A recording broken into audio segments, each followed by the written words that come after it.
Hello दोस्तों, आज के इस वीडियो ट्यूटोरियल में हम बात करेंगे अलजेब्राइक इक्वेशंस को पाइथन में सोल्व करने के बारे में। मैं बेसिक्स डिस्कस करते हुए चलूँगा ताकि अगर कोई बिगिनर है उसको कॉन्सेप्ट्स नहीं आते हैं तो वो भी चीज़ों को थोड़ा समझ पाए। बाकी मैं स्टेप बाय स्टेप कोड को एक्सप्लेन करने की कोशिश करूँगा ताकि अगर कोई बिल्कुल नया है पाइथन में तो वो भी चीज़ों को समझ पाए। फिर भी अगर कोई कमी रह जाती है तो आप कमेंट करके पूछ सकते हैं। बेसिक रिक्वायरमेंट ये है कि आपको पाइथन का बेसिक्स आना चाहिए ताकि आप चीज़ों को अच्छे से समझ पाएँ। ये ट्यूटोरियल देखने के बाद आप किसी भी तरह की अलजेब्रिक इक्वेशन को पाइथन में सोल्व कर पाएंगे। तो चलिए शुरू करते हैं। तो सबसे पहले हम देखते हैं लीनियर इक्वेशंस क्या होती हैं। बेसिकली लीनियर इक्वेशंस वो इक्वेशंस होती हैं जो स्ट्रेट लाइंस को रिप्रेजेंट करती हैं, यानी कि हम उनको ग्राफ पे ड्रॉ करेंगे तो वो एक स्ट्रेट लाइन फॉर्म करेंगी। उनकी डिग्री 1 होती है। डिग्री यानी कि उनके वेरिएबल की मैक्सिमम पावर, जैसे कि यहाँ पर y की पावर 1 है, x की पावर 1 है, x की पावर 1 है, मतलब 1 ही रहेगी। उससे ज़्यादा अगर हुई तो नॉन लीनियर इक्वेशन बन जाएगी। इनको सोल्व करने के कई तरीके होते हैं, जैसे substitution method, elimination method, matrix method, जो कि हम आगे डिस्कस करेंगे। ये था लीनियर इक्वेशंस का बेसिक्स। अभी मैं आगे इनका ग्राफ आपको दिखाऊंगा। नॉन लीनियर इक्वेशंस, ये वो इक्वेशंस होती हैं जो कि स्ट्रेट लाइन फॉर्म नहीं करती हैं कर्व पे। इनकी जो डिग्री होती है वो 2 या 2 से ज़्यादा भी हो सकती है, कितनी भी हो सकती है। एग्जाम्पल के लिए x² + y² = 25। आप यहाँ पर देख सकते हैं कि इन दोनों की जो पावर है वो 2 है, यानी कि 1 से ज़्यादा है। अगर 3 होती तो भी ये नॉन लीनियर ही होती, जैसे कि यहाँ पर भी 2 है तो ये दोनों नॉन लीनियर है। कभी कभार इनको सोल्व करना थोड़ा मुश्किल हो जाता है सिंबॉलिकली या मैनुअली, तो हम कंप्यूटेशन मेथड्स यूज़ करते हैं इनको सोल्व करने के लिए, जैसे कि न्यूटन-रेफसन मेथड, बाइसेक्शन मेथड वगैरह वगैरह। उनको हम आगे फ्यूचर में डिस्कस करेंगे। अब देखिए, लीनियर इक्वेशन का ग्राफ इस तरह से बनता है। एक स्ट्रेट लाइन जाती है, यह है ग्राफ y = x + 2 का ग्राफ। जैसे कि आप देख सकते हैं ये बिल्कुल स्ट्रेट लाइन है। बाकी भी अगर ग्राफ्स हम ड्रॉ करेंगे तो चाहे ऐसे जाएं चाहे इस तरह से जाएं, वो एक स्ट्रेट लाइन ही फॉर्म करेंगे। उस इक्वेशन को हम कहते हैं लीनियर इक्वेशन। इसी तरह से नॉन लीनियर इक्वेशन का ग्राफ जनरली कर्व बनाता है, किसी भी तरह का कर्व हो सकता है। यहाँ पर हम जो केस ले रहे हैं वो है x² - 1। इसका ग्राफ इस तरह से जा रहा है और इन इक्वेशंस के जो रूट्स होते हैं उनका मतलब होता है कि जब उस इक्वेशन की वैल्यू 0 हो जाए, मतलब x की क्या वैल्यू हो जब उस इक्वेशन की वैल्यू 0 हो जाए। दूसरे शब्दों में, जब वो y एक्सिस को जिन जिन पॉइंट्स पर कट करे, इंटरसेक्ट करे, वो पॉइंट्स उस इक्वेशन के रूट्स कहलाते हैं। जैसे कि इस केस में अगर हम इसको 0 से इक्वेट करें तो x² = 1 आएगा और x की वैल्यू आएगी 1 और -1। तो 1 और -1 पर ये x एक्सिस को कट कर रहे हैं। इसको हम आगे भी थोड़ा और डिस्कस करेंगे। बेसिक्स मैंने आपको बता दिया। तो अब हमें रूट्स फाइंड करने हैं algebraic equations in one variable में। जैसा कि मैंने ऊपर बताया, रूट्स यानी कि वो वैल्यू जिस पर इक्वेशन 0 हो जाए, या फिर जब x की वो वैल्यू जिस पर वो लाइन x एक्सिस को इंटरसेक्ट करे, उसको हम कहते हैं रूट ऑफ अलजेब्राइक इक्वेशन। उदाहरण के लिए y = x - 2 एक इक्वेशन है। जब ये x एक्सिस को इंटरसेक्ट करेगी, यानी कि y एक्सिस = 0। याद रखिए x एक्सिस की इक्वेशन होती है y = 0, तो हम इसको 0 से इक्वेट कर देंगे x - 2 = 0, तो x की वैल्यू आती है 2। तो x = 2 रूट है इस इक्वेशन का। इसमें अगर आप x की जगह 2 रखेंगे तो y = 2 - 2 जो कि 0 हो जाएगा। तो इसका मतलब ये एक सही रूट है इस इक्वेशन का। इनके एग्जाम्पल्स ये रहे, यहाँ पर आप देख सकते हैं। हम क्वाड्रेटिक और क्यूबिक इक्वेशंस को भी इसमें सॉल्व करना सीखेंगे, या किसी भी पावर की इक्वेशन को आप सॉल्व कर सकते हो इस मेथड से। इक्वेशन जब तक 1 वेरिएबल में है तब तक। कोड पर आते हुए हम ये इक्वेशन से स्टार्ट करते हैं। क्वेश्चन गिवन है, सोल्व द इक्वेशन x - 9 = 0। तो हम पहले स्टार्टिंग थोड़ी बेसिक इक्वेशन से करते हैं। सबसे पहले हम लिखेंगे फ्रॉम सिम्पाई इंपोर्ट स्टार। ऐसा करने से जो सिम्पाई लाइब्रेरी है उससे हम सब कुछ इंपोर्ट कर रहे हैं। स्टार मतलब हम उससे सब कुछ इंपोर्ट करवा रहे हैं। फॉर ब्यूटीफुल प्रिंटिंग के लिए हम यहाँ पर लिखेंगे init अंडरस्कोर प्रिंटिंग। इससे क्या होता है कि चीज़ें अच्छी तरह से प्रिंट होती हैं, डिस्प्ले होती हैं। थर्ड लाइन में हम सिंबल्स को डिफाइन कर रहे हैं जो कि हम आगे यूज़ करने वाले हैं। जैसे कि मैंने इस डॉक्यूमेंट में XYZ सिंबल्स को मेनली यूज़ किया है, आप T या कुछ और भी ले सकते हैं। ये लिखने की कमांड है, सिंबल्स को कोमा देते हुए लिखिए is equal to symbols dot, और यहाँ स्ट्रिंग के फॉर्म में आपको वो सभी सिंबल्स डाल देने हैं। ध्यान रखिए कि इनके बीच में गैप होना चाहिए वरना दिक्कत आ सकती है, एरर आ सकता है। Real is equal to true मतलब हमें कोई कॉम्प्लेक्स या इनफाइनाइट वगैरह अगर कभी आए तो वो नहीं चाहिए, हम रियल नंबर्स में वर्क कर रहे हैं। तो इक्वेशन को डिफाइन कैसे करना है? इक्वेशन डिफाइन करने के लिए आपको सिंपली ये लाइन लिख देनी है। यहाँ पर आप कोई भी आइडेंटिफायर दे सकते हैं, मैंने EQ1 लिखा है, is equal to capital EQ। इससे हमने डिफाइन किया है कि x minus 9 is equal to 0, comma के बाद जो भी है वो इज इक्वल टू 0 माना जाएगा। जैसे कि मैं आपको इक्वेशन भी प्रिंट करके दिखा देता हूँ। यहाँ पर हमारी इक्वेशन डिस्प्ले लिखना पड़ेगा यहाँ पर। तो हमारी इक्वेशन है x minus 9 is equal to 0 और उसका सोल्यूशन है 9, जो कि बिल्कुल सही है। 9 जब हम यहाँ पुट करेंगे तो 9 minus 9 is equal to 0। Hope करता हूँ आपको इतना समझ आया होगा। अब चलिए आगे बढ़ते हैं। दूसरी equation x square minus 36 is equal to 0।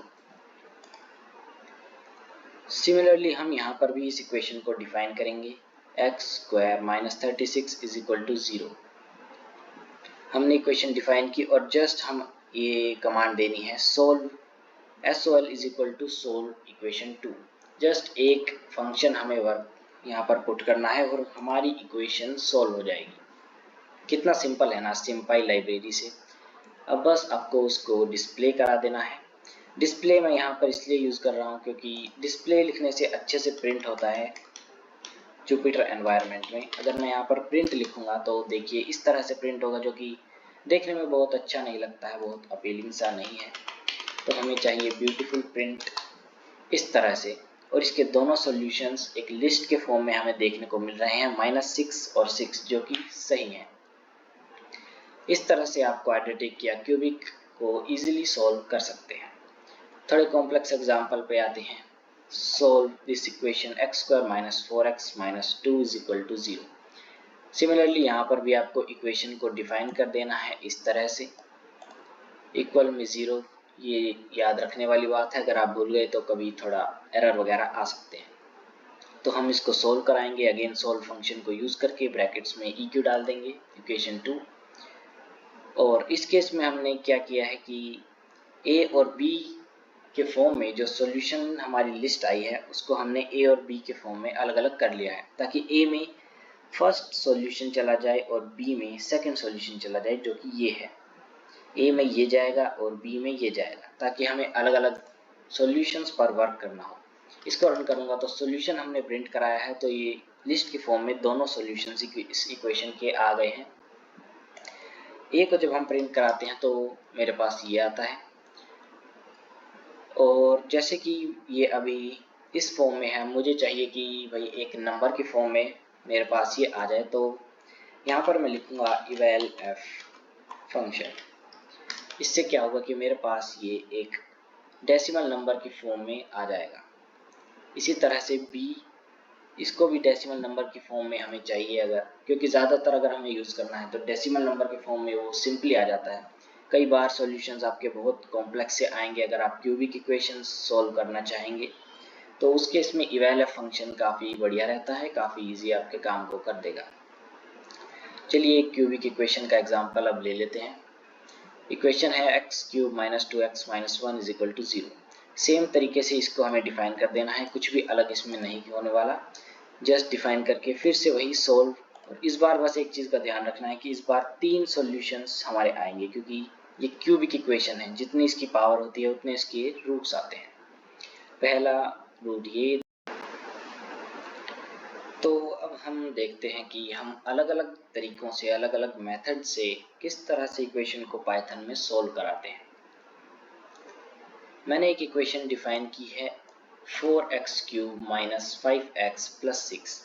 अब मैं इसको मान लीजिए 3 तरीकों से सोल्व कराना चाहता हूँ। पहला फैक्टराइजिंग, तो उसको देख लेते हैं। फैक्टराइजिंग के लिए आपको फैक्टर्स का एक आइडेंटिफायर बना के सिंपली फैक्टर फंक्शन यूज करते हुए उस इक्वेशन को इनपुट कर देना है उस फंक्शन के अंदर, और फैक्टर्स वेरिएबल के अंदर उसके फैक्टर्स बन के आ जाएंगे। जैसे कि हमने इस इक्वेशन के फैक्टर्स बनाए, तो ये देखिए इसके फैक्टर्स बन के आ गए हैं।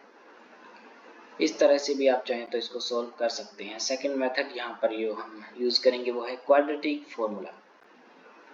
क्वाड्रेटिक फॉर्मूला के लिए भी सिंपल है, आपको जस्ट यहाँ पर सोल्व फंक्शन यूज करना है, इक्वेशन उसके अंदर इनपुट, और सिंपली इसके अंदर हमारा सॉल्यूशन आ जाएगा इस तरह से।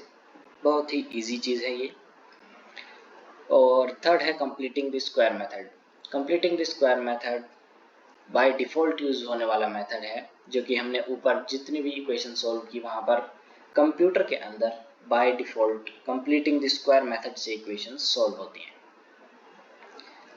यहाँ पर भी सेम है, बस आपको यहाँ पर इक्वेशन और कॉमा लगा के 0, जो कि इक्वल्स टू में कुछ और भी जैसे हो सकता है, तो उस फॉर्म में इसको यहाँ पर आपको डालना है, और कॉमा x, ये फॉर्मेट है इसको डालने का, ये सिंटैक्स है सिंपल। इस तरह से आपको इसको इनपुट करना है, और कंप्लीटेड स्क्वायर नाम के आइडेंटिफायर में जो ये सेव है इसको डिस्प्ले करा देना है। ये देखिए सिंपली यहाँ पर ये दोनों सेम आ चुके हैं, और अगर यहाँ से भी आप देखो तो -3/2 तो आ ही रहा है। तो ये हमारे सॉल्यूशंस आ गए। हो सकता है 2 सॉल्यूशंस कॉम्प्लिकेटेड हैं, इसलिए यहाँ पर अभी वो प्रिंट नहीं हो रहे हैं। चलिए आगे बढ़ते हैं। अभी तक हमने बात की अलजेब्राइक इक्वेशंस इन 1 वेरिएबल के बारे में। अब हम बात करेंगे अलजेब्राइक इक्वेशंस इन 2 वेरिएबल के बारे में। अलजेब्राइक इक्वेशंस इन 2 वेरिएबल सिंपली वो इक्वेशंस होती हैं जिनमें 2 वेरिएबल यूज होते हैं। जैसे कि अभी तक हमारी इक्वेशंस में सिर्फ x यूज होते हुए आ रहा था, x² + 2 वगैरह वगैरह। यहाँ पर हम एक और वेरिएबल ऐड कर देंगे, जैसे 2x + y = 0, 3x - 2 = 0। तो x और y 2 वेरिएबल्स हमने ऐड कर दिए। इसकी डिफ़ॉल्ट फॉर्म ये होती है, इस फॉर्म में हमारी इक्वेशंस इन 2 वेरिएबल्स होती हैं, जहाँ पर a, b, c कोफिशिएंट्स हैं वेरिएबल्स के करस्पॉन्डिंग। ये सब आप पढ़ सकते हैं। अब हम बात करते हैं इनको सोल्व करने की।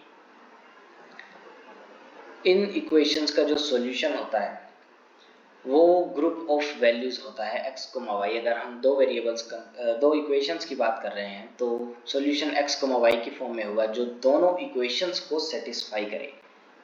ग्राफिकली अगर उसकी बात करें तो अगर हम उनको ग्राफ पर ड्रॉ करें तो उनका सॉल्यूशन वो पॉइंट होगा जहां पर वो दोनों लाइंस इंटरसेक्ट कर रही हैं, तभी तो वो पॉइंट उन दोनों की इक्वेशंस को सेटिस्फाई कर पाएगा ना।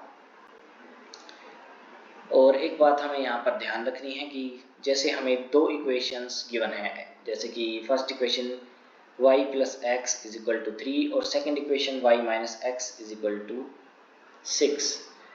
तो एक ध्यान रखने वाली बात यह है कि जब 2 वेरिएबल्स वाली इक्वेशन गिवन होती है तो उसको सोल्व करने के लिए उतनी ही इक्वेशंस चाहिए होती हैं जितने वेरिएबल्स यूज होते हैं।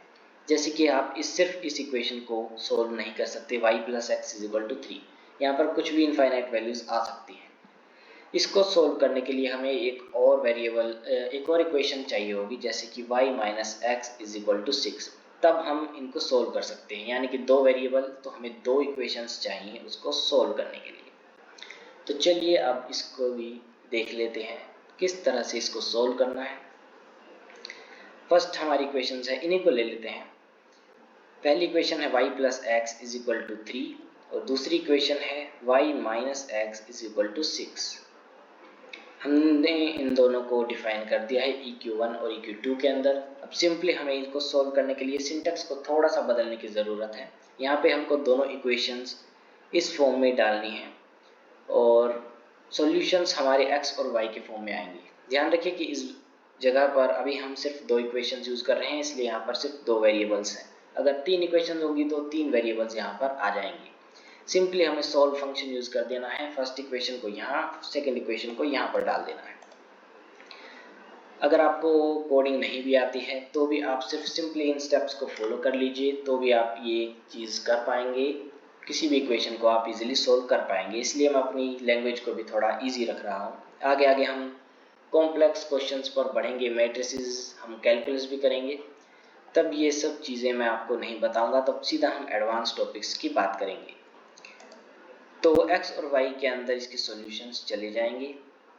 मैंने यहाँ पर प्रिंट कराया है ये इक्वेशन 1 इज और डिस्प्ले इक्वेशन 1। पहले मैं इक्वेशंस को डिस्प्ले करा रहा हूँ और फिर उनका सॉल्यूशन, जो कि सॉल्यूशन वेरिएबल के अंदर स्टोर हो गया है। तो आउटपुट देख लेते हैं। आउटपुट हमारा है इक्वेशन 1 इज दिस, जो कि सही है, हमने फर्स्ट इक्वेशन यही डाली है। इक्वेशन 2 ये है और इनका जो सॉल्यूशन है वो देखिए कितने बढ़िया तरीके से यहाँ पर प्रिंट होके हमारे पास आ गया है। x इज इक्वल टू -3/2 और y इज इक्वल टू 9/2। आप इसको इसमें डालकर देख सकते हैं, ये बिल्कुल सेटिस्फाई करेगा इन इक्वेशंस को। अब 3 इक्वेशंस को भी देख ही लेते हैं। जब इतना कुछ देख लिया है तो सिंपली यहाँ पर भी हम इसको डिफाइन करेंगे। मैंने आपकी हेल्प के लिए ऊपर तक सब जगह कमेंट्स डाले हुए हैं, इनको भी आप पढ़ सकते हैं।